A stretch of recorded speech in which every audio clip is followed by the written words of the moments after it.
बिस्मिल्लाहिर्रहमानिर्रहीम। नाजरीन, आप लोगों को बड़ी खबर से आगाह करता चलूं कि तहरीक लब्बैक पाकिस्तान के जो कारकुनान हवेलियां मिलाद रैली से गिरफ़्तार हुए थे, उनके केस की समाअत हो चुकी है। अदालत ने तहरीक लब्बैक पाकिस्तान के हक़ में बड़ा फ़ैसला जारी कर दिया है और पुलिस और PTI की हुकूमत को बड़ा झटका दे दिया है। अदालत ने सारी तफसीलात आप लोगों को बताता हूँ कि तहरीक लब्बैक पाकिस्तान के कितने कारकुनान को रिहा कर दिया गया है और कितने अभी भी गिरफ़्तार हैं।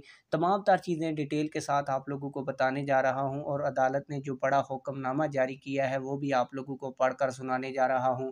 लेकिन वीडियो शुरू करने से पहले आप लोगों से एक छोटी सी रिक्वेस्ट है, अगर आपने अभी तक हमारे चैनल को सब्सक्राइब नहीं किया तो जल्दी से चैनल को सब्सक्राइब कर लें ताकि आने वाली नई वीडियोज़ आप लोगों को बर वक्त मिलती रहें।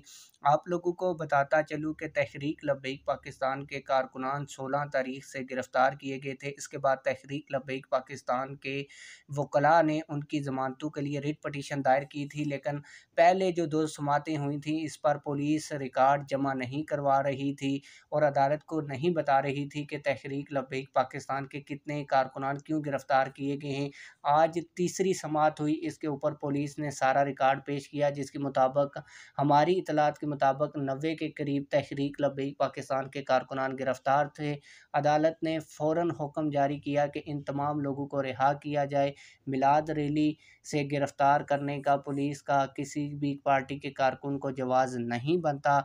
जिसके बाद तहरीक लब्बैक पाकिस्तान के एबटाबाद के अमीर गाजी दामन साहब ने लोगों को कहा है कि वह जल्दी आकर अदालत और जेल लोगों की ज़मानती मचलके जमा करवाएं ताकि सारे के सारे जो तहरीक लब्बैक पाकिस्तान के कारकुनान हैं उनकी जल्द अज जल्द रिहाई मुमकिन हो सके। आप लोगों की इस हवाले से क्या राय है, कमेंट सेक्शन में अपनी राय का ज़रूर इजहार कीजिए। मिलते हैं किसी और वीडियो में। अल्लाह हाफिज़।